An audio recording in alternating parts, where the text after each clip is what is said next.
Bonjour, bienvenue à cette vidéo d'information en médecine dentaire en dentisterie.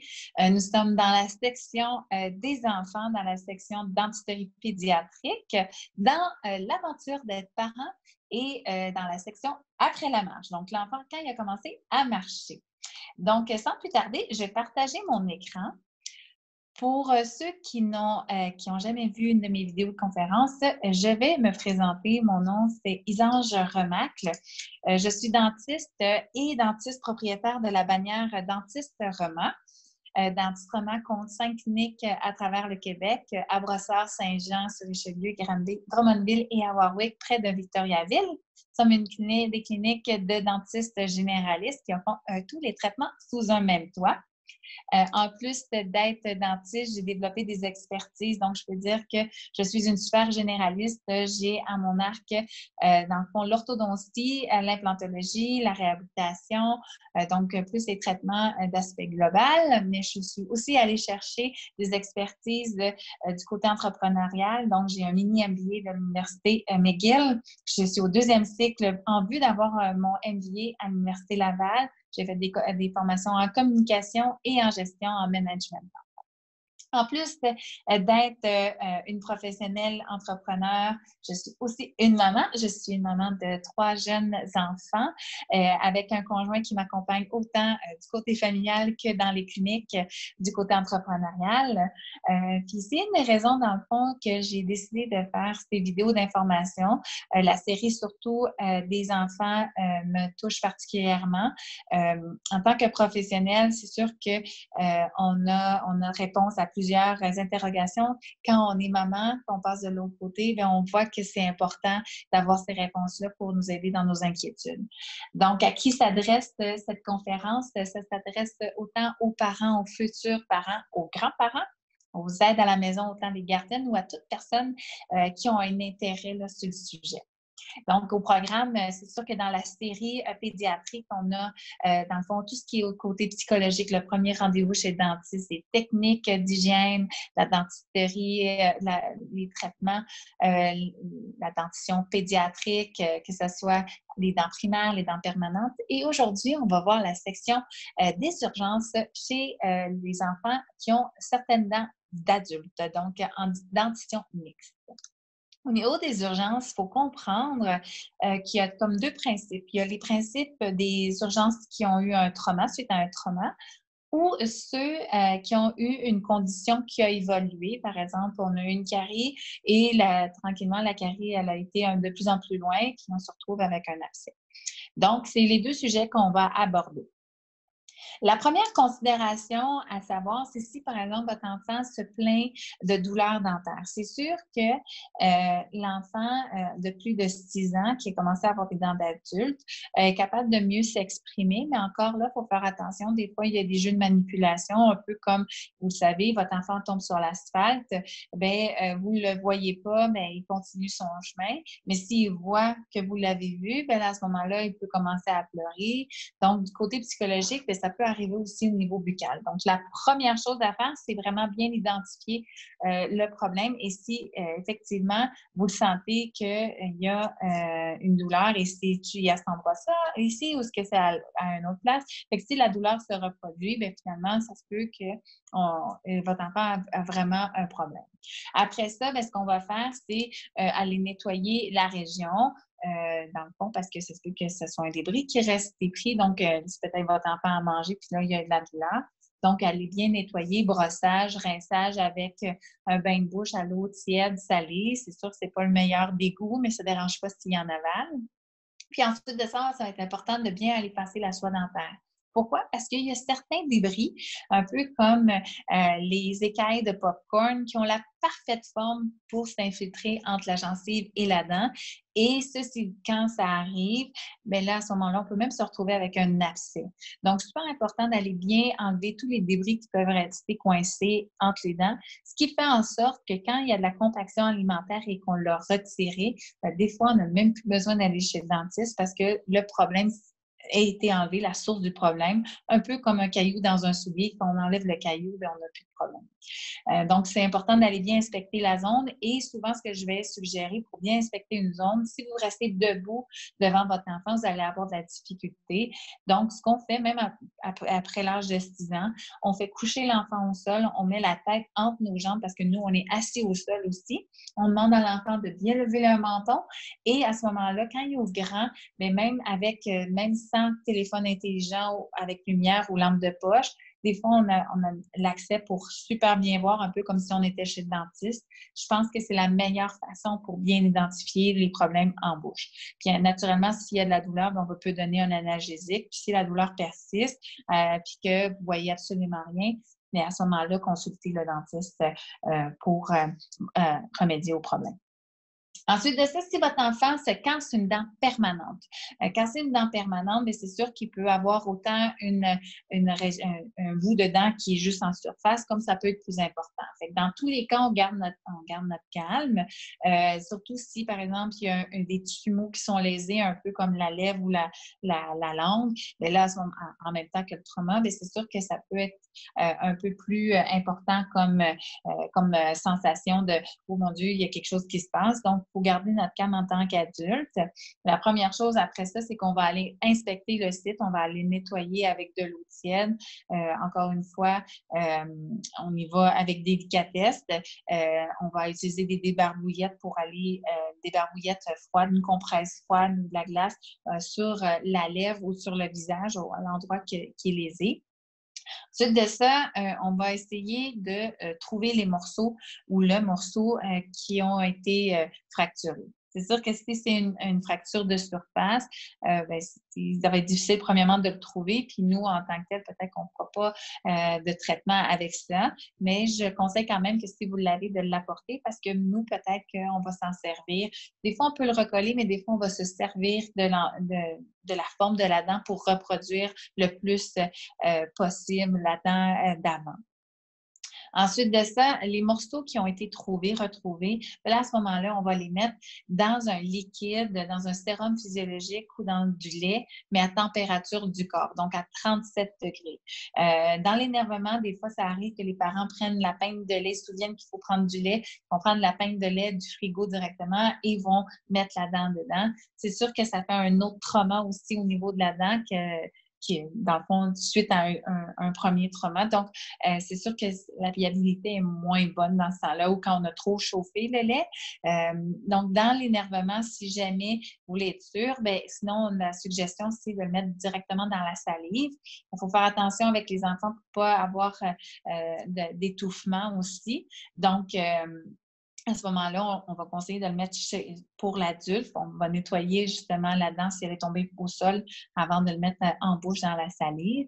La seule chose, c'est que si, par exemple, votre rendez-vous chez le dentiste est dans le lendemain ou surlendemain, c'est sûr à ce moment-là que l'option de salive est peut-être moins suggérée. Donc, à ce moment-là, on va aller plus dans un sérum physiologique où vous allez cracher pour avoir de votre salive et le mettre à ce moment-là à cet endroit-là.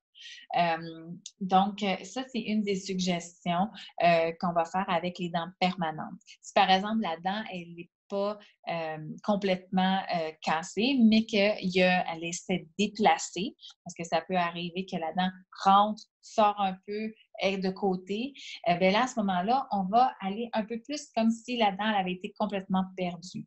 Ce qu'on va faire à ce moment-là, c'est que, premièrement, on ne touche pas, on n'essaie pas de replacer la dent. On va éviter de manger sur cet endroit-là. Donc, on va aller plus avec des liquides. On va encore une fois donner des analgésiques à l'enfant. On va conseiller en premier le Tylenol. Puis, dans les sites comme ça où c'est suite à un trauma, on peut aller donner de l'Advil si la condition médicale de l'enfant le permet. Des fois, on peut jumeler les deux en même temps pour avoir un effet plus efficace, puis ensuite suivre les recommandations là, dans le fond de tout ce qui est posologie directement sur la bouteille. Ensuite de ça, on consulte le plus rapidement possible le dentiste. Mais comme j'ai dit, on n'essaie pas de replacer la dent. On va mettre une compresse sur la région lésée. On peut aller bien nettoyer. On aide l'enfant à nettoyer le site aussi. on appelle le dentiste rapidement. Donc, avec la dent qui est complètement perdue, on va un peu dans le même sens. Ce qu'on va faire, encore une fois, on va garder notre calme. La différence, c'est qu'on va essayer de trouver la dent, un peu comme la dent qui a été fracturée. Et là, on va essayer de retrouver la dent et de la prendre seulement que par la partie la plus blanche de celle-ci. Donc, on parle de la couronne clinique. Pourquoi? Parce que la racine contient aussi le nerf. Donc, on ne veut pas toucher au nerf qui a déjà été traumatisé.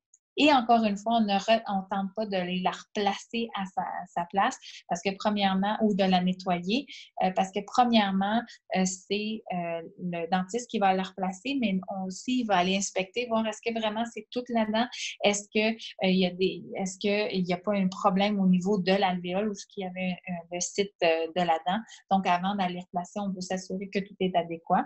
Le pronostic est quand même plus réservé quand on a une perte de dents comme ça. Mais nous, on va essayer quand même on va tenter de la réimplanter. Donc, le temps joue contre nous. Dès que ça arrive, une situation comme celle-là, communiquer tout de suite avec le dentiste pour avoir le rendez-vous le plus rapidement possible. On essaie même de faire ça dans l'heure qui suit l'accident. Et ensuite de ça, bien, pendant le temps de transport, bien, à ce moment-là, encore une fois, on va aller avec un sérum physiologique à température du corps. On va aller avec soit le lait, encore une fois, à 37 degrés ou dans la salive à ce moment-là. Puis encore une fois, bien, à ce moment-là, on va préférer peut-être mettre en bouche de l'adulte pour pas non plus que l'enfant l'avale, danger d'aspiration. Puis dans l'énervement, c'est peut-être mieux à ce moment-là d'aller avec un autre liquide si c'est possible. Ensuite de ça, si par exemple votre enfant s'est coupé, mordu la lèvre, la bouche, la langue, c'est sûr que les muqueuses sont des sites qui saignent rapidement mélangés avec la salive. Ça peut avoir l'air abondant aussi. Donc, la première chose, c'est de garder notre calme encore une fois et on va aller appliquer de la glace sur la zone lésée, donc sur la lèvre. C'est sûr pas directement sur la langue, des fois ça peut être difficile, mais on va aller l'appliquer au niveau du visage. On va aller appliquer des compresses au site qui saigne. Les compresses, je suggère essuie-tout ou des barbouillettes. Des barbouillettes, c'est vraiment ce qu'il y a de mieux. Allez-y pas avec des mouchoirs, ça colle, c'est difficile à enlever. Puis des fois, quand c'est le saignement a arrêté puis qu'on enlève, bien là, ça peut recommencer à saigner à cause qu'il y a des débris qui restent pris. Donc, on évite tout ce qui est mouchoir. Puis ensuite de ça, on consulte le dentiste seulement si le saignement persiste après 15 minutes. Les muqueuses, c'est ça la beauté de la chose, c'est que oui, ça peut saigner rapidement, mais ça arrête de saigner aussi rapidement si on applique une bonne pression. Si vous appliquez absolument rien, ça va prendre un peu plus de temps à ce moment-là. Puis on ne va pas jouer non plus avec la lésion parce que ça va recommencer à saigner. Mais si après 15 minutes, ça continue à saigner abondamment aussi, là, à ce moment-là, consultez parce que ça se peut qu'il y ait besoin de traitement. Si votre enfant souffre d'afte, ça, on appelle ça des ulcères. Il faut faire attention, beaucoup de personnes appellent ça des abcès, mais les ulcères, c'est vraiment comme moi, j'appelle ça des bobos en bouche. Donc, à ce moment-là, il faut laisser malheureusement juste guérir. Il existe des produits pour aider en pharmacie, là, comme le gomme Aftermade qui a un goût de gomme ballon. Il y en existe pour les adultes aussi, mais ceux-là sont pour aider à la guérison, puis ils vont aussi faire comme une protection sur le site lésé, là, sur les ulcères, qui va faire en sorte que ça va diminuer l'intensité de la douleur.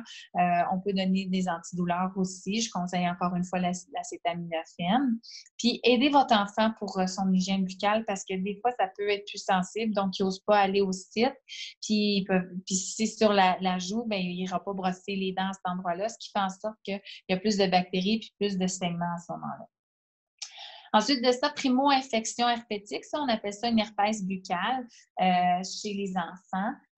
Ça peut être assez impressionnant comme symptôme dans le sens qu'il y a plein de vésicules partout, il y a plein d'ulcères partout. La gencive, elle saigne, est très, très enflée. L'enfant va avoir de la fièvre, l'enfant va pleurer, va se plaindre, il ne voudra pas s'alimenter, puis il ne voudra certainement pas se brosser les dents.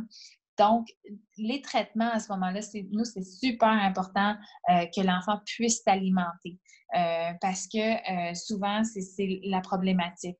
Il y en a plusieurs qui vont, puis vous pouvez consulter un médecin aussi, pour ça, sont habitués aussi dans certains traitements, ils ne le sont pas, ils ne sont pas équipés, versus une herpès buccale, ils peuvent aider. Il y en a qui vont faire aucun traitement dans le fond, ils vont juste laisser aller le temps, va faire écouler les choses, vont faire la guérison. Sinon, il y en a qui vont donner des antiseptiques, des analgésiques, des antiviraux aussi pour aider. Mais encore là, l'important, c'est bien hydrater l'enfant. On y va avec des solutions qui vont un peu comme le pédialyte, vraiment pour aller hydrater puis avoir des électrolytes pour l'enfant. Puis on va aller aider à nettoyer, puis on peut y aller aussi avec des compresses là, pour aller nettoyer. Si votre enfant a un abcès dentaire, vraiment, c'est lorsqu'on a du liquide purulent qui sort du site. Chez les dents d'adultes, chez les enfants, c'est souvent des caries qui ont été, à un moment donné, laissées aller. Surtout les premières molaires en arrière, qui sont les dents souvent qui sont oubliées parce qu'elles ne remplacent pas de dents de bébé, puis sont plus difficiles à nettoyer. Mais souvent, on peut se retrouver avec une carie assez profonde qui atteint le nerf. Fait que des fois, c'est juste sur le bord, puis là, tranquillement, c'est venu tranquillement à un certain point. L'enfant s'est adapté et des fois, l'enfant ne manifeste pas de douleur. Des fois aussi, ça peut être un bout de dent de bébé qui reste et que à ce moment-là, il faut seulement qu'enlever. Donc, dans tous ces cas-là, ça se peut qu'en bureau, ben là, le dentiste voit le problème et le mentionne, ou ça se peut que votre enfant se plaigne. On ne va pas nécessairement donner des antibiotiques, dépendamment c'est quoi la source du problème. Donc, pour savoir c'est quel traitement, bien, ça dépend encore là de la source. Donc, si c'est une dent de bébé résiduelle, bien là, à ce moment-là, on l'enlève, on n'a pas besoin d'antibiotiques. Mais si, par exemple, c'est un abcès dentaire suite à une atteinte au niveau du nerf, bien là, il faudra donner des antibiotiques, puis on aura besoin à ce moment-là peut-être d'un traitement de canal, dépendamment de c'est quoi la condition du dent, de l'âge dentaire et de la condition de la dent. Donc, à ce moment-là, il faut consulter le dentiste pour savoir c'est quoi la marche à suivre. Si jamais vous avez un problème de coopération ou, par exemple, le cabinet dentaire n'est pas ouvert parce que ça arrive la nuit, il arrive quelque chose, bien, il y a certaines options. Les hôpitaux pour enfants dans la région de Montréal, donc, premièrement, on a le Children, donc l'hôpital de Montréal pour enfants. On a aussi l'hôpital Sainte-Justine qui ont des départements de médecine buccale pédiatrique. On a aussi des pédodontistes, donc c'est les dentistes spécialisés en pédodontie. Donc, eux ont des techniques spécifiques aussi pour la coopération des enfants si jamais il y a un problème, parce que dépendamment de l'âge, dépendamment de la psychologie autour de la médecine dentaire de l'enfant, bien, à ce moment-là, ça se peut qu'on soit obligé d'aller avec d'autres techniques. Au niveau de la sédation, il existe le protoxyde d'azote qu'on peut faire. Il y a certaines médications orales qu'on peut prendre pour sédation. Sinon, il y a aussi l'anesthésie générale. Sinon, bien, chez le dentiste pédiatrique, là, à ce moment-là, on a des techniques de contention aussi qui existent. Comme je mentionnais, au niveau de la dentition primaire, la première dent d'adulte que l'on va souvent manquer et qui va pousser est en arrière, ici, qui va avoir des fois plus de séquelles parce que justement, on va l'avoir manqué parce que nous, on pense souvent que c'est ceux-là qui tombent et ceux-là qui arrivent en premier. Mais il faut savoir que ici, on a la centrale, la latérale, la canine de bébé et on n'a pas de prémolaire de bébé, on a une molaire de bébé et une autre molaire de bébé. Ces deux dents-là vont être remplacées par les prémolaires d'adultes. Donc, la première molaire d'adulte ici va apparaître juste ici. Donc, c'est pour ça que c'est la dent souvent oubliée parce qu'elle apparaît vers l'âge de 6 ans et c'est malheureusement la dent la plus souvent cariée parce que justement, elle a été oubliée. Donc, c'est pour ça que la technique de brossage et même, comme je vous ai dit, d'évaluer la bouche de votre enfant en cas de trauma, c'est la meilleure manière de visualiser en bouche à la maison, qui va faire en sorte que s'il y a une nouvelle dent qui arrive, bien, vous allez la voir tout de suite.